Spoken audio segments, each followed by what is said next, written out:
So I've been approached by some MYP students who are in a bit of a panic and a bit of a fluff because they need to write their personal project report and they're really short of time. Their personal project supervisor's on their back, the MYP coordinator's on their back, and the personal project coordinator's on their back as well. So the pressure is mounting. They need to write their report fast and they don't have much time. So I've made this video to help them prepare their personal project report based on the 2021 new guidelines. So this video, I'm going to go through step by step what to write, and it's all going to be, all my tips are going to be linked directly to the assessment criteria. So if the assessment criteria asks for this, I'm going to say write this so you can get maximum marks. So it's my aim that you, with the least amount of effort, you can write your report and get the maximum grades. So the first thing I want to address is the structure of your personal project report, and this is based on the 2021 personal project guidelines.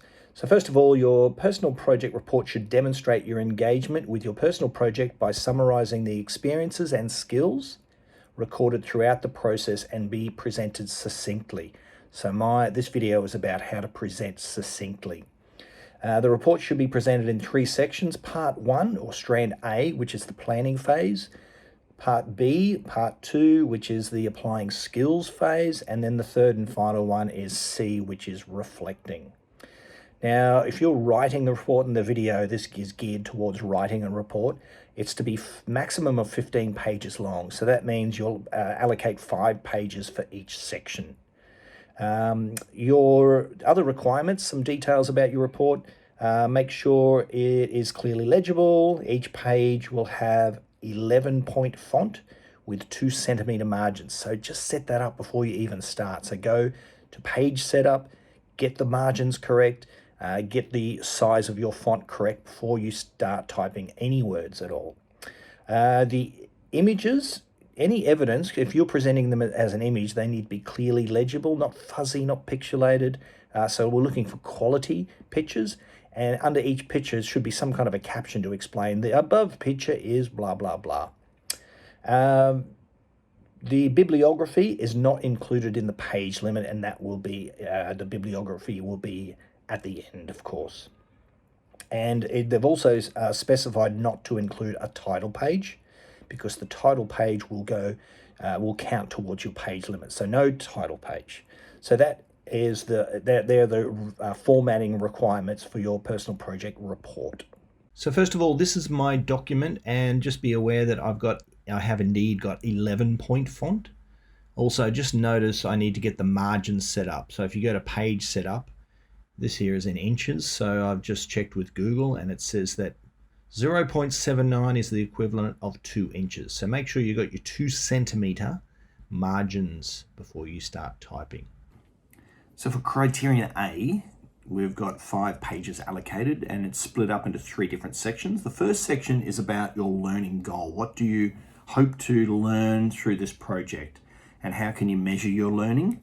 The next section, 2, is about the actual product. What are you making? What are you doing? What are you building? And then the third section is your plan. How are you going to build your product? A step-by-step plan.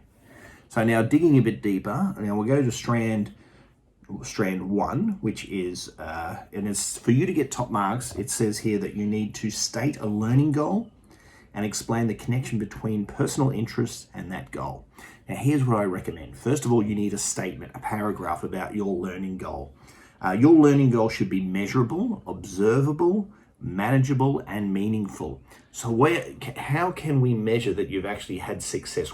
How has your knowledge increased or your skills increased as a result of this project? Your learning goal should be identified action that can be demonstrated in terms of knowledge, skills, and attitudes upon completion of the project. So if you can picture your normal classes, say whether it's science class or PE, whatever it is, during one lesson, your teachers will be trying to increase your knowledge or increase your skills, and then they can measure it at the end. This can be over the course of a lesson, over the course of a week, over the course of the unit, over the course of a year. So what are we actually measuring? Where is the increase in knowledge and skills, and how can this actually be observed and measured? So that's the first paragraph, the first section, where you outline your learning goal in a nice succinct statement and paragraph. The next one, I would then recommend that you expand upon this. So to expand upon your learning goal, here are some suggestions, and I've listed these in the comments section. So if you like, you can copy, paste this into your report and use this as your guide to just edit and expand upon. So some questions like, what skills are you planning to develop through this project? What knowledge do you hope to increase as you work through the project? Why are you doing this? We're looking for some meaning. What's the purpose of this project? What would this learning goal? Why? What motivates you? How will your learning goal be demonstrated? And what degree of mastery is required to meet this learning goal? So perhaps you're learning the piano and you want to get to a certain stage. So maybe you're level 1 and you want to get to level 2. Or you're doing some kind of martial arts and you're at this level, but your goal is to get to this next level. So you can really identify the kind of measure of success, then you'll get high marks for this. What are you specifically planning to learn through this project? Remember, this first part is about learning. It's about your learning. It's not as much about your project. Then I would suggest that you move on to the third part. Now, you want to connect your learning goal with the actual project, the product. Now, what I would recommend here is you write yourself a design brief, just like you would in design class. So if you could create a well-written design brief paragraph, your design brief paragraph will focus on the product. If you're focusing on the product now, it's easy to connect the product to your learning goal. Now remember, you've got 5 pages for this, so we do need to expand sections. So this is an easy way to expand this section. Produce yourself a design brief. So your design brief should say, what are you specifically going to make, build, do, or perform? Where will your product or project be situated? We need to provide some kind of a context. When will your project be completed? Now just be aware, your project, there's 25 hours should be the measure of time that you allocate to this project. Now, if you think of that in terms of weekdays, that's 5 weeks if you do 1 hour a day on weekdays. Or if you imagine 5 Saturdays, that you put 5 Saturdays with 5 hours on every Saturday to finish this project. Or maybe you do 2 hours every second weekend. But just keep that in mind, it's 25 hours. Some students, their projects are like 250 hours because they've got this massive big project. For those kind of students, you need to scale it down. Some other students may have a project which is too small. For those, you need to expand upon. So just be aware, 25 hours is the measure of time you should be putting into this project. So here in your design brief, you can make mention of that. Another thing to do is, who is the target audience? Who will see or use your project or your product? And who are the key stakeholders involved? Do you have other people involved in this project? You need to identify them in your design brief. And then the last bit here is, what materials, resources, or tools will you be using and utilizing to create, build, and make your project? So that's the third part, is a design brief statement. Then you can move on to connecting the learning goal and your design brief. So it's connecting your learner goal and what you're actually going to build. So you've got your learning goal statement. You've then expanded on your learning goals. You now have a design brief. Now write a paragraph that connects the two. So your design brief now, write a paragraph about how your design brief and your learning goals are in sync, so that they're working in perfect harmony. How are they actually connected?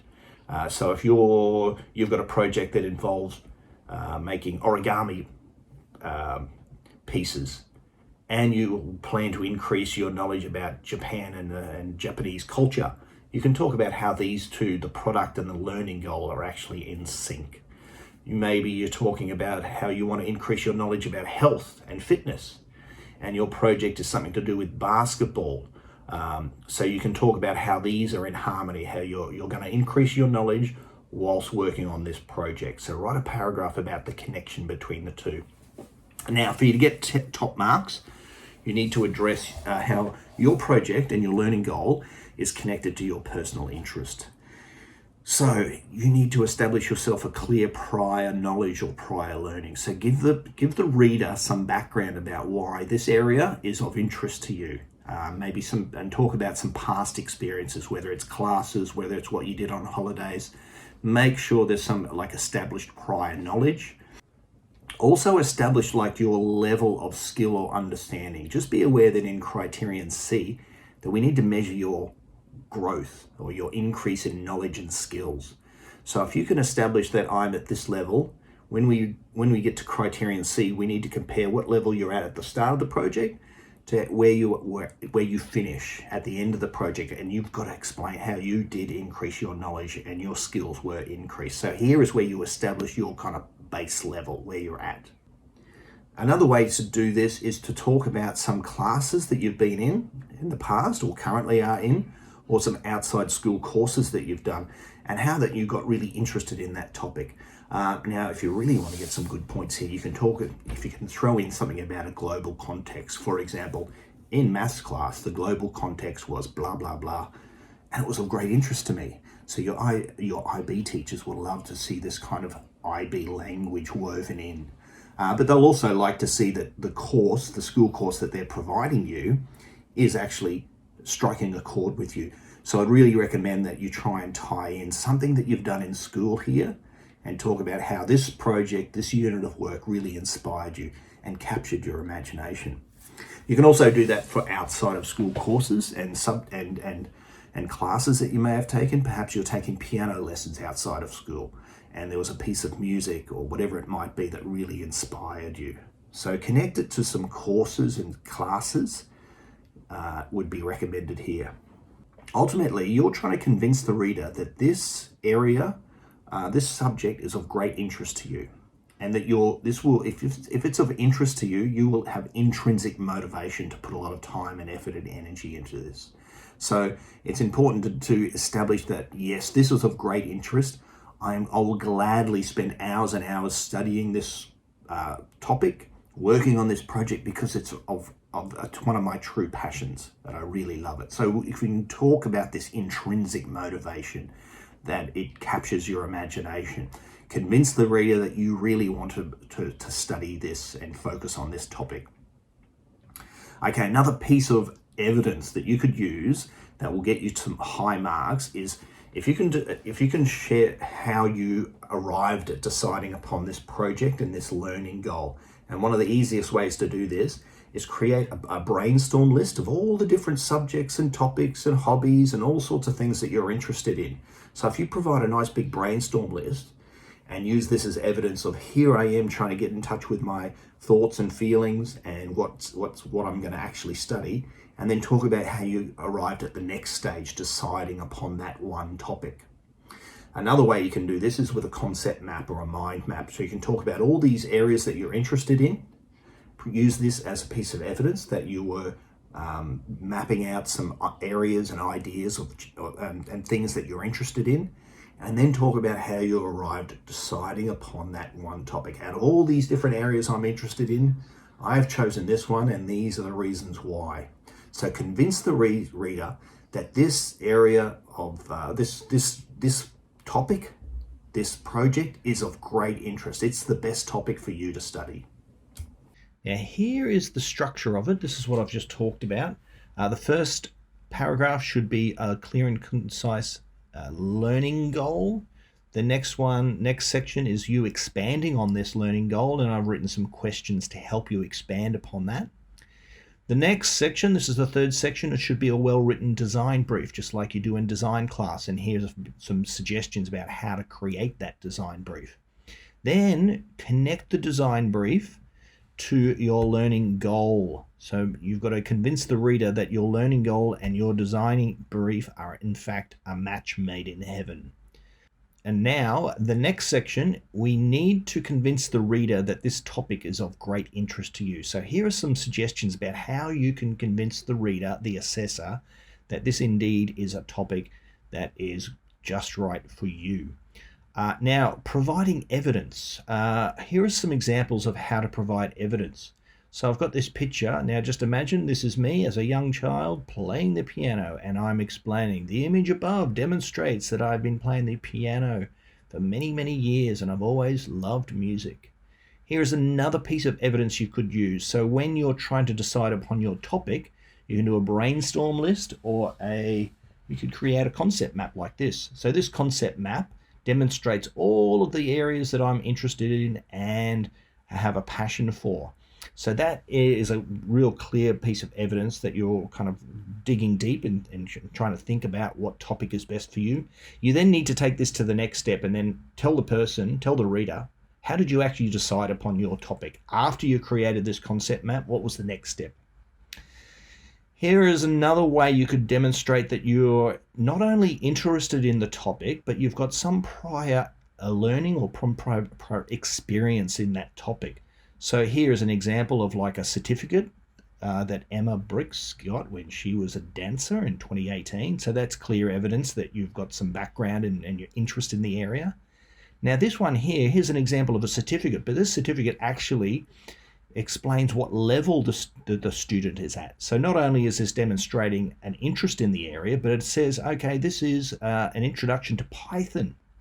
As you can see down here, the caption I've written as an example is, the above image shows that I'm a beginner level with Python coding, and my learning goal is to build on this and to get to level 3. So that's clear evidence that you're at a certain level and that you're aiming to increase and build upon whatever level you're at the moment. Criterion A, strand 2, you need to state your intended product. So this is a focus on the product now, not the learning, and present multiple appropriate detailed success criteria for the product. Now, conveniently, in the first section, we've got a design brief. So this is where we get into the design specifications. So design brief and design specifications, something you always do in design class. So this should be familiar with each of you. Now, if you need to, take that design brief that you've already written in the first section and just revisit it. So put that design brief statement at the start, because that's a clear statement of what you intend to build and make. Now we then put our design specification table. Now with the design specification, here is how it should be broken up for you to get top marks. You need to identify that one design specification, explain the design specification in greater detail, but also link it to some kind of research. So it's not just something off the top of your head, it has some research, it has some backing, and it has some meaning. And then talk about how this will actually be measured. How will this specification be measured, and by who? Will it be a rating of 1 to 5? Will it be pass, fail? Will a supervisor time it? Whatever it might be, you need to be clear about how it will actually be measured. So create a table of some sort with the design specification. Now this is going to be revisited a few times as well. So make yourself a nice table. This will also be really important when we get to Criterion C and we're measuring the success of the product. So depending on your project, there may actually be some kind of design specifications or ways to measure success already. So perhaps you're doing a dance routine. If you do some research and find how to measure success of dancing, or how to rate dancing, or success criteria for dancing, there's probably something already out there. So you can just find that and adapt it. Same with something like cooking, for example. So there's plenty of ways to measure a cake. What makes a cake beautiful, delicious? So do some research on success criteria of your product. So you might not have to reinvent the wheel here. So that'll make your job really easy to establish design specification and assessment criteria. Just find something that already exists and adapt it. And link this is part of your research as well. So you say you found this success criteria from here and it's really useful, but you've adapted these bits and pieces. So that's the second part, is your design specification linked to research. And I'll provide some examples on screen here for you what that might look like as well. Okay, so I just wish to demonstrate. So imagine if your personal project is to create a short film. By just typing in assessment criteria for the short film, you will be able to, the internet will provide you with so many different examples about how to assess and how to judge a short film. So this is part of your research. So here is an easy to use assessment rubric about how to judge a short film. Now just say that your personal project is assessment criteria for a musical performance. And again, the internet will provide all sorts of assessment and judging criteria for these kind of things. So you don't, for your design specifications, which is this section here, your design specifications. You don't need to reinvent the wheel. So just type in to Google and do some research, and you should be able to find some examples of assessment criteria for whatever it is you're producing. So for section 2, start with your design brief. You've already written that. You move on to the success criteria. Okay, I just want to present to you a very well-structured table, a design specification, assessment criteria list. In the left column, there's the specification, a brief specification, theme or topic.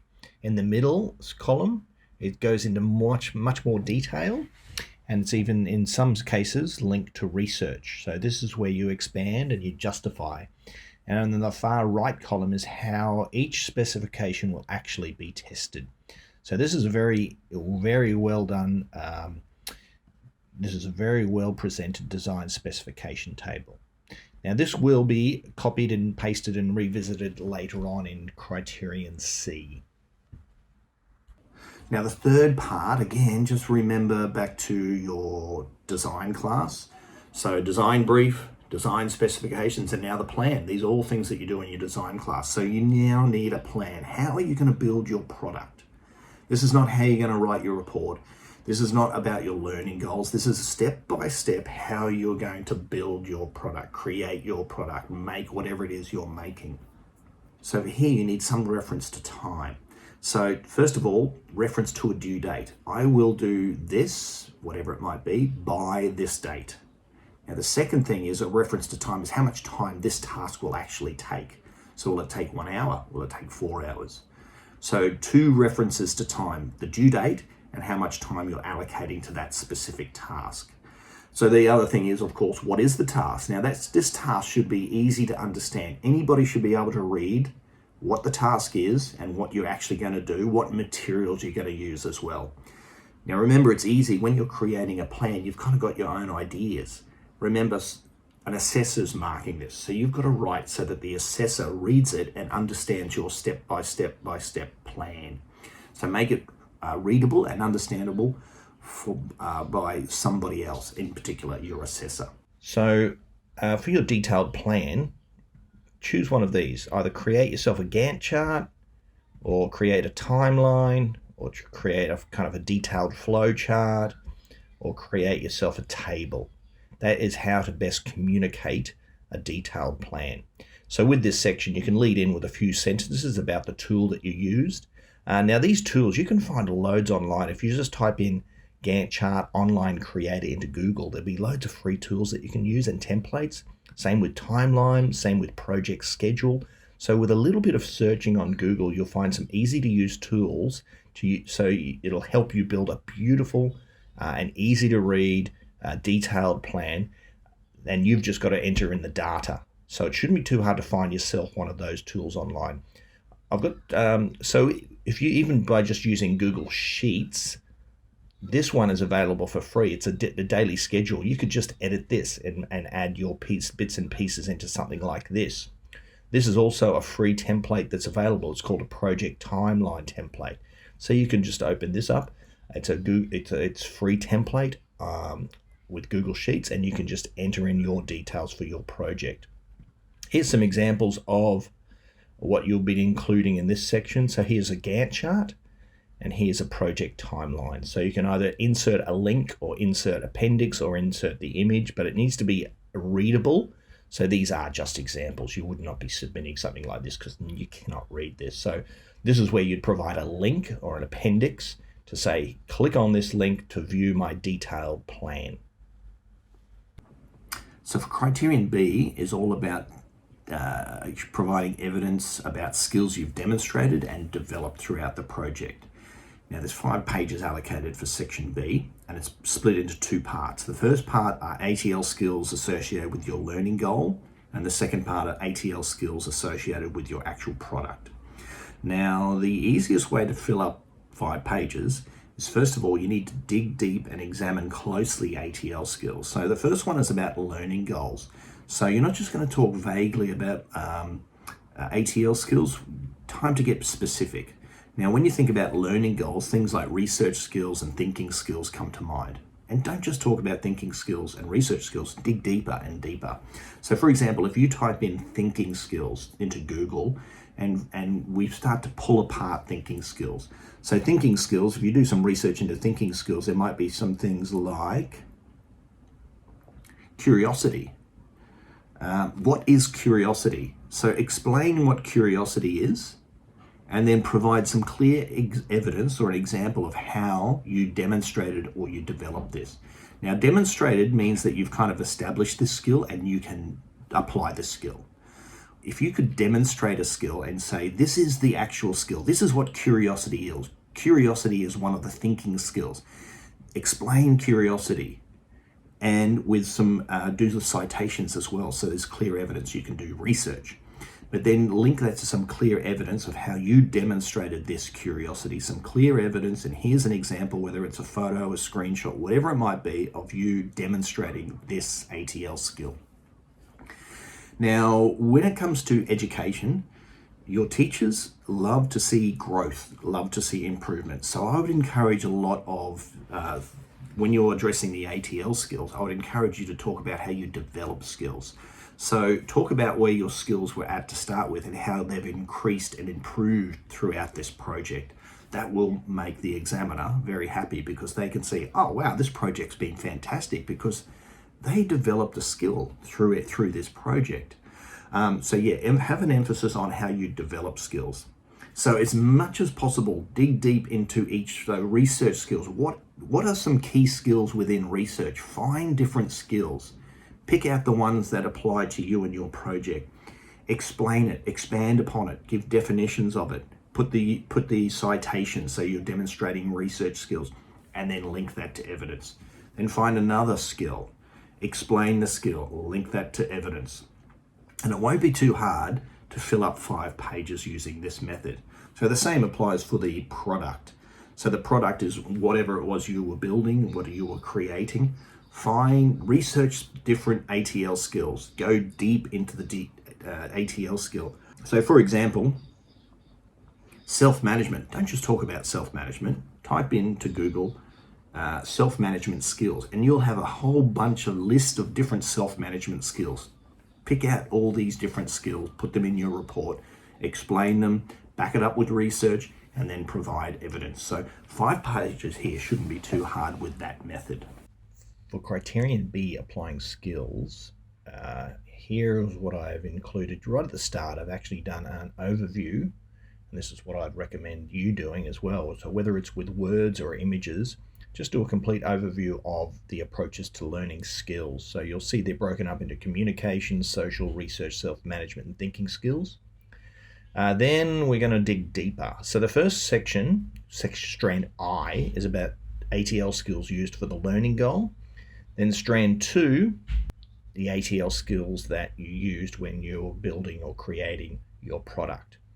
So the same method applies for both. So basically what you need to do is just follow these 3 steps and it'll be easy to fill up 5 pages. Identify a specific ATL skill, explain that skill and link that to some kind of a research. Then provide a clear example of and some evidence of how you demonstrated or how you developed that. Now, I'll encourage you to dig deep. Don't just focus on communication skills, focus on interaction or language. Now, I'll give you an example. So with thinking skills, I did a quick search and I found all of these amazing thinking skills, observation, analysis, and also definitions. So this will be easy to fill up the 5 pages when you dig deep.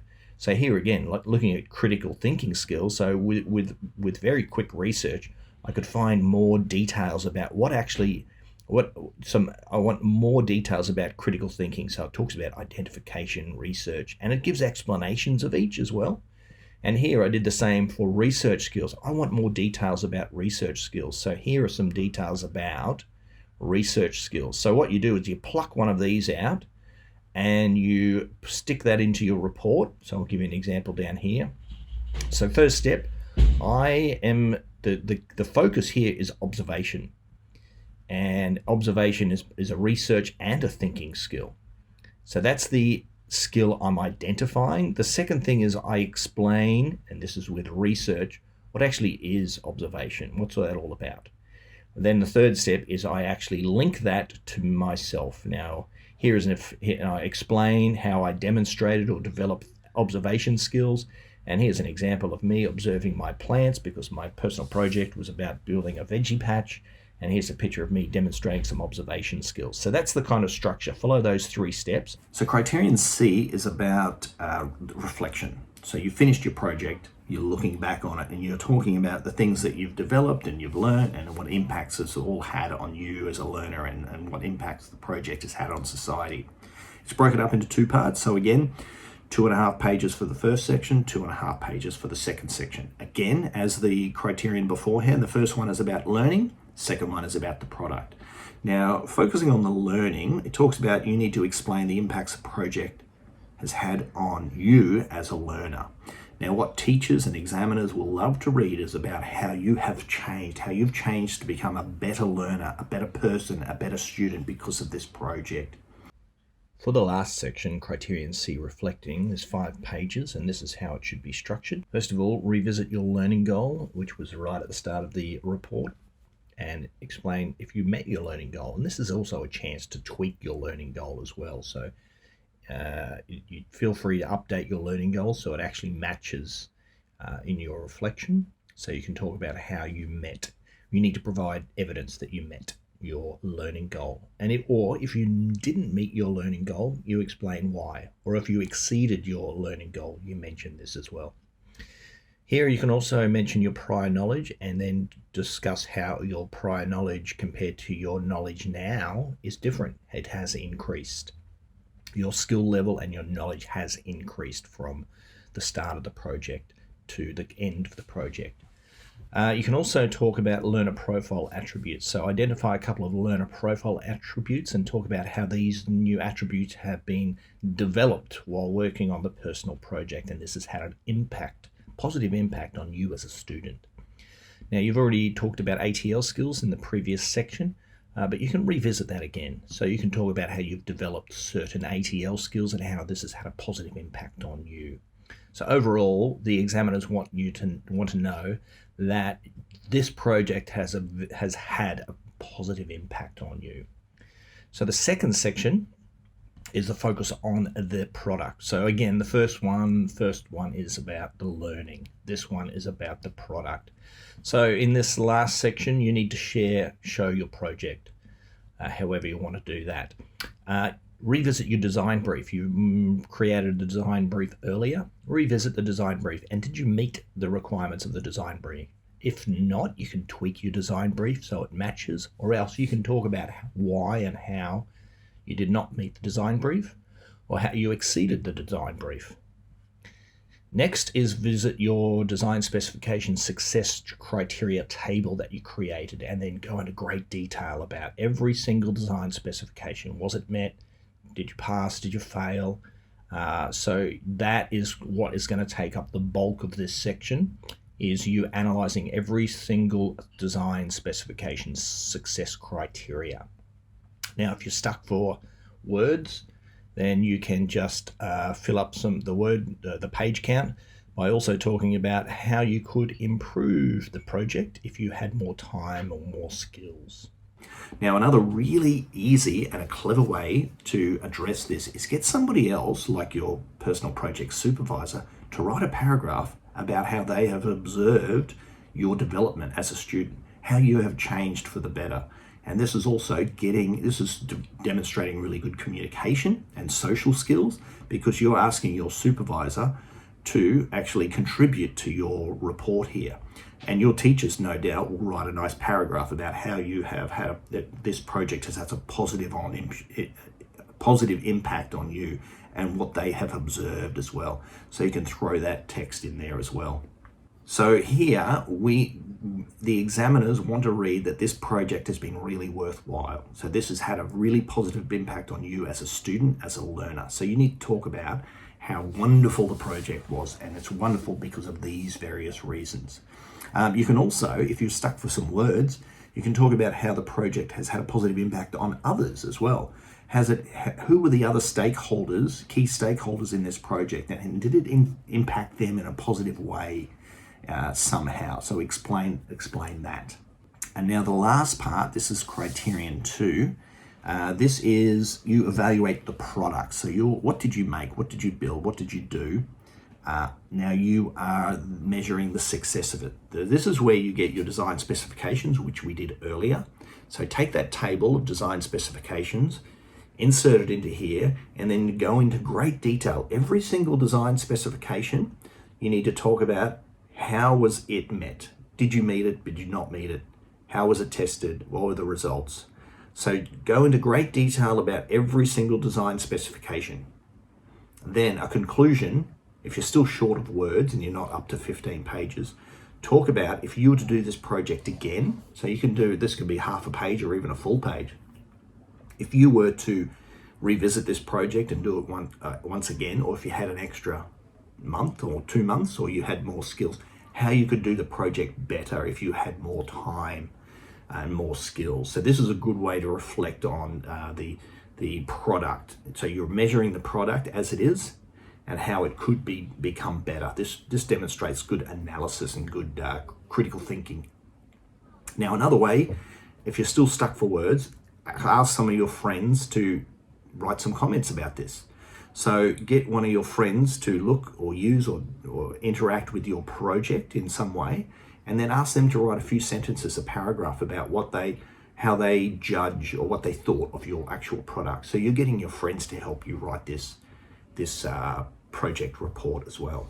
So hopefully this will help you fill up those 15 pages, and all the contents will directly link to the assessment criteria, so you get top marks. Just be aware that in the comments section below, I've got lots of text there, so to help you guide you through, so you can use that as like a template or some suggested guide. But I hope great success. I hope for you to have great success with this project and you get top marks. Good luck.